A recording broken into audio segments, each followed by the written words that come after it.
Welcome to the Great Detectives of Old Time Radio. From Boise, Idaho, this is your host, Adam Graham. If you have a comment, send it to me, box13@greatdetectives.net. Remember, you can follow us over on Twitter at Radio Detectives. And become one of our friends over on Facebook, facebook.greatdetectives.net. So with that, let's go ahead and we will take a listen. Stay tuned for Nero Wolfe. This Sunday marks the premiere of The Big Show on NBC. Not just any big show, it's the big show. NBC's hour and a half of comedy, music, and drama. The best of each. The Big Show will be heard every Sunday afternoon over most of these stations, with Tallulah Bankhead as Mistress of Ceremonies. Your stars for this Sunday's broadcast include Jimmy Durante, Fred Allen, Ethel Merman, Frankie Lane, Mindy Carson, Meredith Wilson, Danny Thomas, and hosts of others. All this and Tallulah, too. No wonder it's The Big Show. My boss is the smartest and the stubbornest, the fattest and the laziest, the cleverest and the craziest, the most extravagant detective in the world, Nero Wolfe.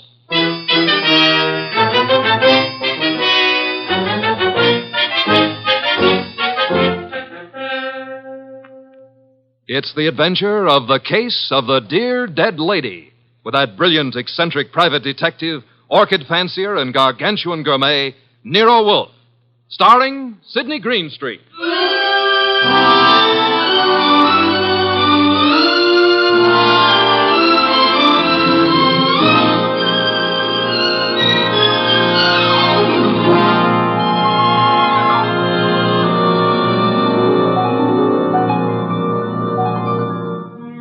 Nero Wolfe had just come downstairs, having tended to his precious orchids.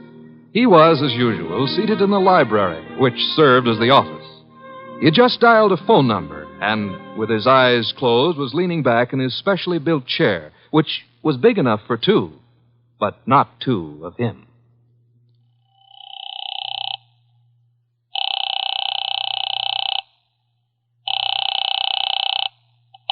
Halsbrecher's Market, domestic and imported delicacies. Mr. Halsbrecher, this is Nero Wolfe. Oh, yeah, Mr. Wolfe. I was just about to ring you. Well, I have need of 2 pounds of duck liver.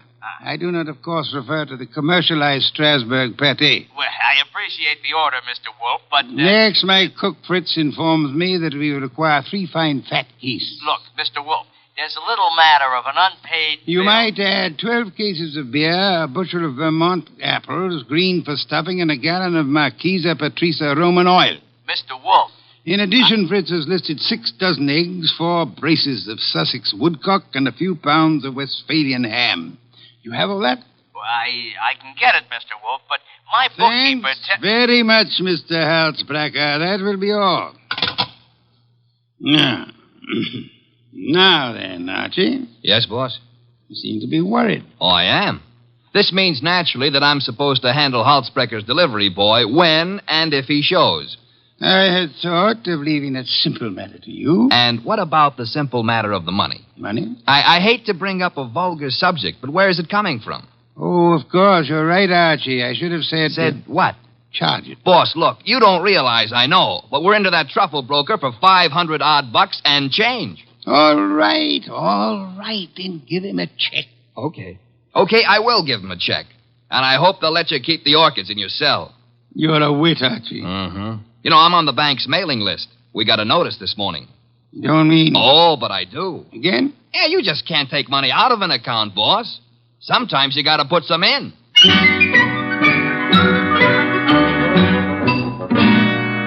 This is the only way to deal with the man I work for, and if I hadn't thrown him that scare, he wouldn't have been willing to listen when the door buzzer rang, and a prosperous-looking young guy in the kind of clothes that don't grow on trees came in and stood in front of the boss's chair, fiddling with the brim of his pork pie. My name is Oliphant, Mr. Wolfe. Oliphant? Yes, sir, Oliphant. I am the spiritual leader and guiding head of a small religious group known as the Seekers of the Inner Power. Ah, I see. Also a man addicted to marrying neither wisely nor well, but often. You read the papers? I do.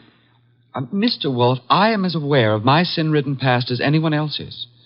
The point is that I'm no longer that kind of man. Even a person such as I can see the light in time. Good. Might I ask why you've come to see me, Mr. Oliphant? I need your help, Mr. Wolfe. Concerning? A certain young lady with whom I'm deeply in love. Oh, I beg you not to confuse the present emotion with any of my earlier escapades.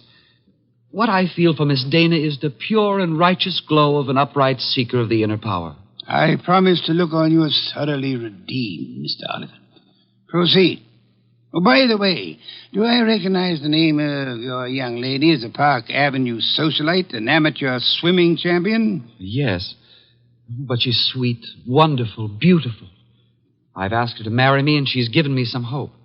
In time, I fully expect to make her my wife. Well, then where's the problem? The problem is the presence of another man in her life. I'm sorry, sir. I'm a detective, not a matchmaker. This isn't a question of making a match, Mr. Wolfe. I have much too much respect for your talents to think of offering you such an assignment. Exactly. What do you want me to do? I want you to save Ilse Dana's life. Her life? Mr. Wolfe, this other man I spoke of is insanely jealous. Not only of Ilse's present, but of her past as well. He has threatened to kill her. I don't doubt your earnestness in this matter, Mr. Oliphant, but how would you know? I was listening on an extension in Miss Dana's apartment a few days ago when Hunter called. Hunter? Yes, sir, Jack Hunter. Known as Jack the Babe Hunter. Wait a minute. I know that canvasback. Huh? Sure, he's a coffee and cake prelim waltzer. Oh, he's not. He's a boxer. Archie is being fancy. Overlook it, Mr. Oliphant. Is Hunter in love with this lady of yours? I doubt it. He's a man of complete moral and spiritual corruption, I believe. Naturally you would. But what are the facts? In my opinion, he's after her for her money. She has money? To burn. And you, Mr. Oliphant? Me? Can you also afford to burn? How much do you want? The answer to that would be astronomical. However, if you leave a check for, say, $7,000, I shall look into your matter the very moment I have completed a little research into the nutrition of the Polynesian orchid.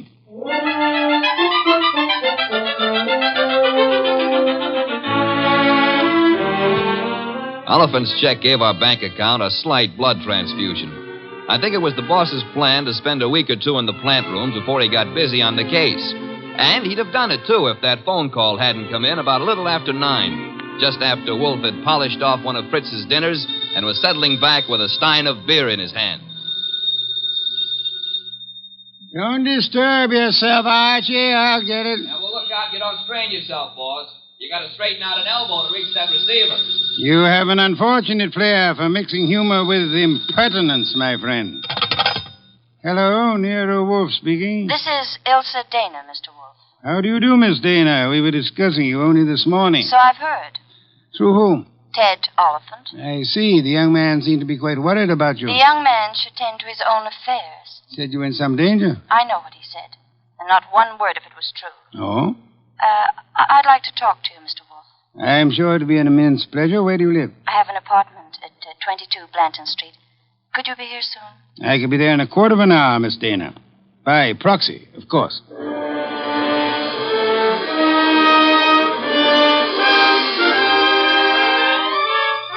The proxy, naturally, was yours truly.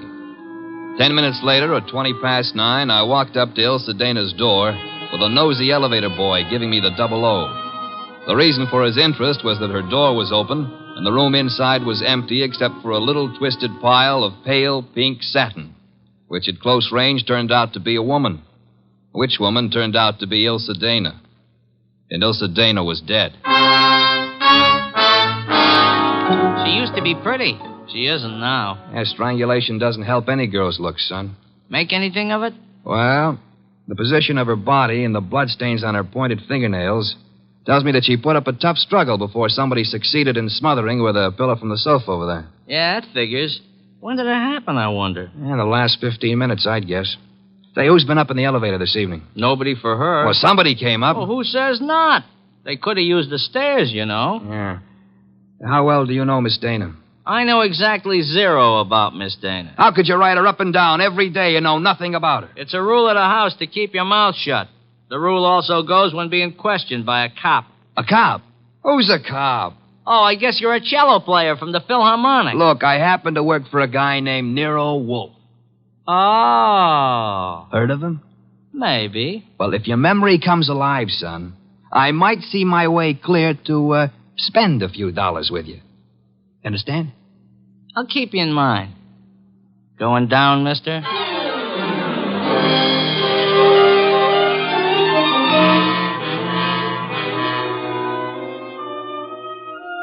I spent time trying to get sense out of the superintendent and a set of chambermaids, but they were as quiet as a ballpark on Christmas Eve. Then I called the cops and told them about Oliphant and Hunter. By the time I got home, the house was dark and Nero Wolfe was sleeping. Next morning, I gave him the details while he drank 3 bottles of beer. When I finished, he sat for a long time and then started another bottle. The prize fighter. What about the prize fighter, Archie? Hunter? Well, I phoned the hotel he lives in before you got up. And? They told me he wasn't in. You know, I begin to think that Mr. Oliphant brought us a more absorbing case than he suspected. You know, I'm glad you like it. I don't like it. I don't like work of any variety. But this thing has its points. Well, what do we do next? Next, we investigate my client. What? Merely because a reformed playboy employs a detective doesn't exempt him from suspicion, Archie. Oh, now who's that? I'm afraid we have no choice but to open the door and see. My name is Young. Barstow Young. It's nice meeting you, Mr. Young. What do you want? I want to see Nero Wolfe. About? About a certain young lady with whom I am deeply in love. What? Will you repeat that? I want to see Mr. Wolfe about a certain young lady with whom I am deeply in love. Her name, please? Ilsa Dana. Is it possible that you entertain plans of making her your wife? Why, yes, but there's a problem involved. Another man? Yes. Well, do come in. Do come in. I think we've been waiting for you. Oh, Mr. Wolfe. Here's another one. Ah, Mr. Wolfe. You've come to me about Miss Ilsa Dana, sir? I have come to you, more specifically, about a man who has threatened her life. How unusual. He's the treacherous kind. Mild-mannered, you know. As we say in my profession, he underplays it. Your profession, then, is the stage. It is, sir. Go on, you interest me deeply. I was present recently when he told her that he would certainly kill her unless she mended her sinful ways. Sinful? No one denies that Ilsa has had, shall we say, a checkered career. But the man's attitude is totally fanatical. What's his particular brand of fanaticism, Mr. Young? Theodore Oliphant is a religious maniac.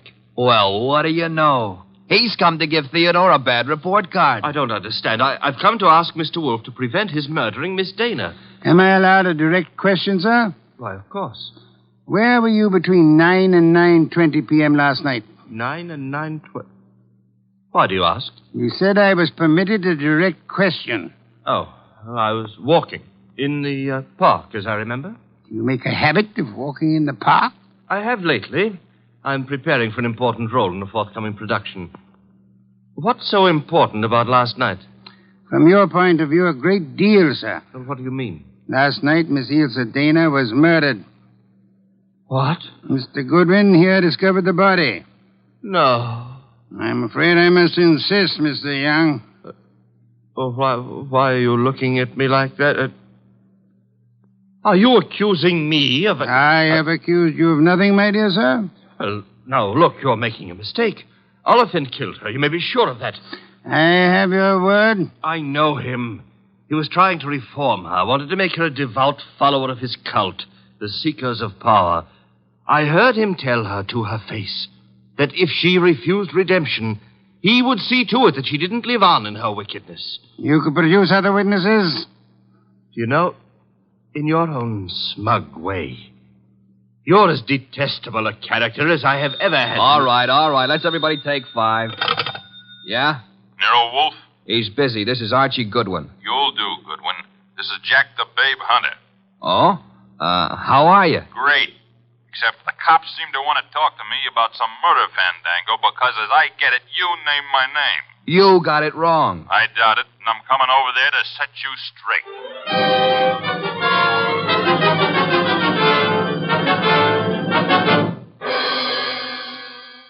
Why'd you ring me in on this mess, Wolf? You knew the girl pretty well. Me and how many more? Besides, what time was she murdered? Last night between 9 and 9:20. I see. So if you would inform the police where you were at the time, that should be that. Yeah. By the way, Mr. Hunter, where were you at the time? I don't see your badge, Wolf. I was only wondering. I haven't been near the Dana woman for over a month. But if you're really interested, I'll give you the name of the killer. Please do not keep us in suspense, Mr. Hunter. A couple of years back, Ilsa financed a guy in a big and lousy Shakespearean play that closed like a clam and nothing flat. Go on. It was money down the drain. The guy's got nerve. And he was in love with her, and he figured she'd do anything for him. So he comes back to her to finance him again. This time in Hamlet, no less. I see. I don't have to tell you what a flop that would be. You needn't tell me the actor's name either. You know? Mr. Barstow Young just left here. Yeah? Well, he's your man, Wolf. He got so sore when she told him she wouldn't toss any more moolah into his broken-down career, he went off his rocker and tore it down. Your reason for thinking so? I met him on the street one day, and he started beefing to me with blood in his eyes. It's all I could do not to punch him. The results might have been less fatal if you'd followed your instincts, sir. I couldn't. Guy's built like a broomstick. He's weak as a cat. Hit him once, he'd crack like dry plaster. I see. What's on your mind? This man you're accusing of Miss Dana's murder, Mr. Hunter, he was very much in love with her. She was thinking about marrying him, he said. He said? Yes, he did. I heard him, too. He was talking through his skull cap. Ilsa wasn't going to marry anybody. No? No, she couldn't. Why couldn't she? Well, but she just couldn't, that's all. So long.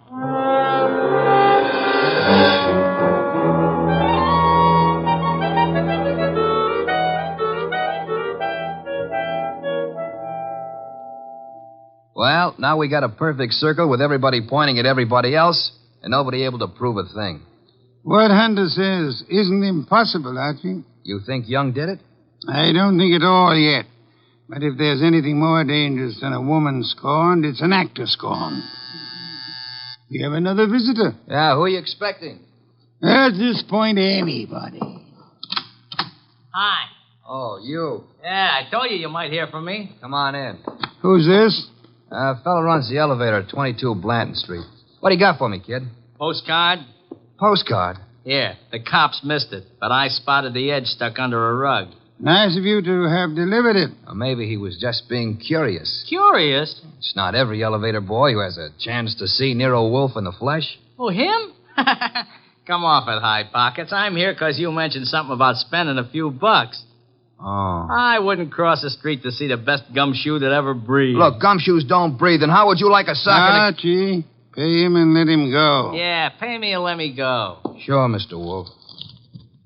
Here you are. Thanks. Don't mention it. Anytime, pal. Anytime. How do you like that fresh little punk? Archie, the lad has done us nobly. Yeah? Typewritten card addressed to Miss Ilsa Dana. Well, what's it say? Rather peculiar message. Have you prayed tonight? It's signed with a single letter O. Have you prayed tonight? Yes. Signed O? Exactly. Weird, isn't it? Well, what's weird about it? What could be plainer? Have you prayed tonight? Now, I ask you, who is the man in this deal who's interested in praying? All of us, I hope, are God-fearing. All right. But I ask you again, what does O stand for? It could stand for O'Brien, Obituary, Omaha. What about Oliphant? Oliphant, too. What's with this indifference? The case is cracking and you slough it off. You remember what Young said? Oliphant threatened to kill her because she wouldn't join that cockeyed movement of his. Don't exhaust yourself, Archie. We have a hard night ahead. Yes, but I don't understand. But I don't mean to stifle your imagination, my friend.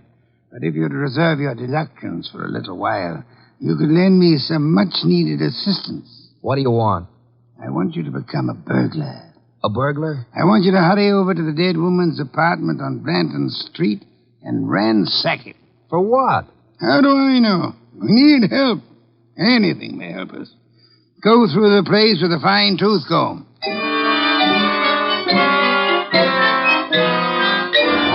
I tore the late Miss Dana's apartment to shreds, but I saw nothing. Then, just as I was about to give it up as a bum job, I noticed a little writing desk in the living room. Pried loose the lock and spotted something among a pile of papers that belonged to no well-to-do flat. It was a pawn ticket, lot 8N046, and the address was a pawn shop around the corner on 6th Avenue. It wasn't more than 90 seconds later that I walked into the joint and tossed the ticket across the counter. Oh, yeah, this, want to redeem it. And fast, huh, Pops? That's nothing that's worth much, mister. No? No. Oh, what is it? This? Small steel filing box. Oh.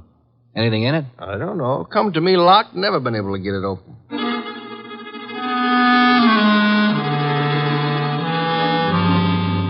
We got it open, Wolfe and I. Smashed the front end with a poker. There were some odds and ends inside, old earrings, some thumbtacks, a cigarette lighter, just trash. Then the boss stuck his fingers in and pulled out a plum. This is it. What do you mean, this is it? You fail to recognize this classic document? Huh? A marriage license, Archie. A marriage license. Yeah, well, whose marriage license? The wording is self-explanatory. Listen. This is to certify, etc., thus licensing on this 3rd day of May, 1946, the marriage of Miss Ilse Dana to Mr. Johann Jaeger. Johann Jaeger? Exactly. Well, who in the world is Johann Jaeger? We'll soon see. I don't get it. I can understand. It's a befuddling little puzzle. It'll be very easy for one to make a fatal mistake here. But, of course, you won't. I won't.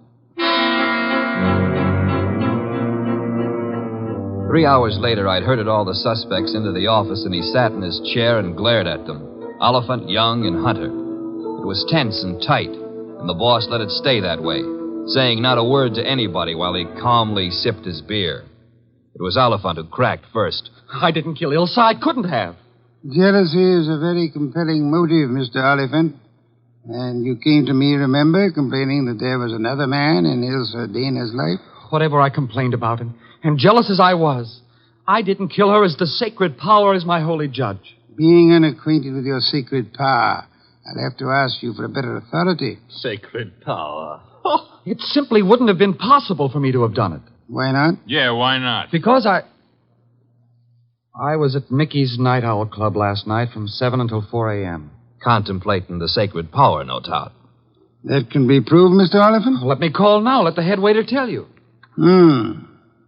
Will you take your embarrassment as an indication that you're telling the truth? Hey, wait a minute. You can't let him off like that. Don't be bothersome, Archie. Yeah, but we got that card he wrote, the one about have you prayed tonight, signed with his initial. He didn't write that card, Archie. Now, look. And the O is not his initial, is it, Mr. Barstow Young? I'm afraid I don't understand. On the contrary, I am afraid you do. But for the record, I'll explain. Oh, Archie. Yes, boss? Hand Mr. Young that large red volume off the shelf behind Mr. Hunter's head. This one? That one, thank you. Now then, Mr. Young, you will favor me by opening the volume to page 1133. But why? Open it, sir. Good. You will now count 6 lines down from the top and read what you see. Have you prayed tonight? Thank you, Mr. Young. What the devil is going on? Mr. Young has just given us a reading from a tragedy. The line, have you prayed tonight, is spoken by the hero to the heroine just before he murders her. The name of the heroine is Desdemona. And the hero, as I'm sure you all know, is Othello. Othello? Yeah, the O was not Oliphant, Archie. Othello, I think, was a Shakespearean play which Miss Dana financed for our Mr. Young. And knowing she would recognize the quotation as well as the threat behind it, he sent it to her to warn her that he meant to murder her. You won't have the unmitigated gall to deny that, will you, Mr. Young? No. No, I don't deny it. Do I call the police? But I didn't kill her. The fact that I sent the card doesn't mean I killed her. Well, it'll do for my money. But not for mine, Archie. What? Mr. Young couldn't have killed Miss Dana. Why not? Because he lacks the strength to strangle such a healthy young woman, a champion athlete. Wide awake and full of fight. He's rather a frail person, as we know, and smothering Miss Dana with that pillow was no easy task. She struggled. Therefore, she clawed the wrists of the murderer, I'm sure that if you examine Mr. Young's wrists, you will find no scratches or scars. Here, let me see that. Go ahead. Well, Archie? Yeah, you're right. Nothing. I was sure there wouldn't be. The person who actually killed Miss Dana was a powerful physical specimen. Yeah? Yes, Mr. Hunter. In all probability, a professional athlete. A muscular man in good condition. You pointing at me? Seems quite likely, doesn't it? You're out of your head. Am I? Yeah. Ilse Dana war Ehefrau. Nicht wahr? Jawohl. I mean... You said yeah, Mr. Hunter. And you meant yeah, yes. I asked you in German if Ilse Dana was your wife, and you, in the heat of emotion, answered me yes in your mother tongue. Look, what's going on here? Allow me to present Mr. Johann Jaeger, Archie. Him? I've known it since we first saw that marriage license. You see, Jack Hunter is the English translation of our friend's real name back in Germany, where he comes from, Mr. Johann Jaeger. Oh, what do you know? So you proved nothing. Yeah, I was married to Ilse. That's why I said she couldn't marry anybody else. But I didn't kill her. She was my wife. I loved her. Olivan told us you were insanely jealous of her. What if he did? You know better. Do we? Sure you do. Ilse told you herself over the phone that every word Oliphant said was a lie. Interesting. What is? How you could possibly know what Ilse Dana told me over the phone. I haven't mentioned it to you or anybody else. Oh, well, you see... I see most clearly, Mr. Jaeger, that you must have been in the apartment with her listening on the extension phone, or you couldn't possibly have that information. And it was only a few minutes after that telephone call that Ilse Dana was smothered to death. Did I see it's about time I said good night? Wait a minute, Jaeger. Wait a minute. Good work, Archie. I advise you to sit still, Mr. Johann Jaeger Hunter. I was right. I told you he threatened to kill her. But why? I've only guessed at the story, reconstructed it, so to say. But I think you and Mr. Young ought to be congratulated. On what, sir? On not having won your fair lady. You've always thought of her as a sweet, demure society girl. But actually, she was a vicious person, as bad as the man who killed her, if not worse. She tortured him cruelly for 4 long years. How can you say that about her? How can you doubt it, Mr. Oliphant? There must have been a great many men in her life. We know at least 2 definitely, you and Mr. Young. But she was in love with me. She was in love with me. I'm sorry to shatter your illusions, but she was not in love with either of you. She was using you for her purpose. What was her purpose? Tormenting the man she married. That was her preoccupation day and night. She delighted in tyrannizing over him, as one might in breaking a bull or taming a wild mustang. Do I come near the truth, Hunter? Yes. Until I couldn't stand it any longer. May I ask then why you married her? Why? Because I couldn't help myself. I crawled for her. I married her on the terms that nobody should ever know I was her husband. She was too good for me, she told me that to my face over and over. That we belonged to different worlds. But I was crazy about her, so I took it. What I've taken you wouldn't believe. Oh, I'm sure I would, Mr. Hunt. I'm a very understanding man. The question is, will a jury believe you? That we must begin to learn immediately. Archie. Yes, sir? Phone for Inspector Kramer.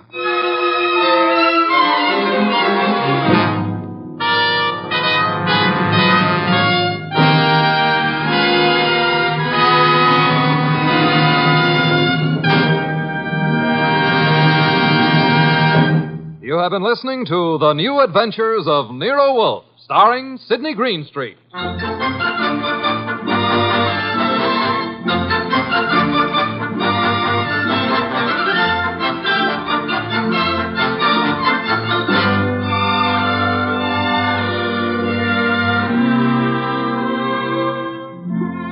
Tonight's transcribed story by Peter Berry was based on the famous characters created by Rex Stout.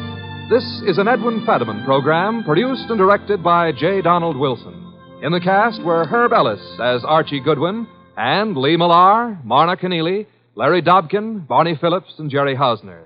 Next week at this same time, Nero Wolfe and Archie will bring you The Case of the Headless Hunter. Don Stanley speaking.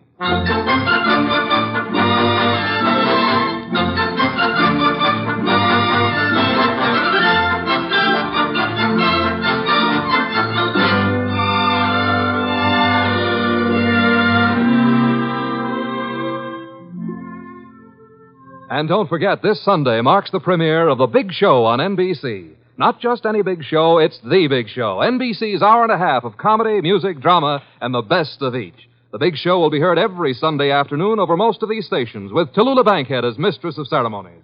Your stars for this Sunday's broadcast include Jimmy Durante, Fred Allen, Ethel Merman, Frankie Lane, Mindy Carson, Meredith Wilson, Danny Thomas, and hosts of others.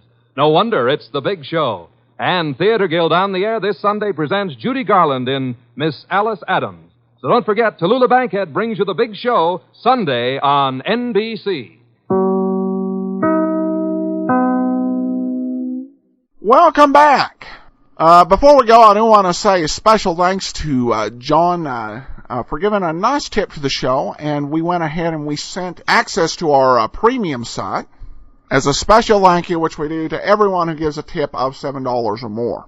Well, that'll do it for today. We'll be back tomorrow with Let George Do It. Send your comments to box13@greatdetectives.net. Become one of our friends on Facebook, facebook.greatdetectives.net. And you can always leave us a voicemail, 208-991-4783. From Boise, Idaho, though, this is your host, Adam Graham, signing off.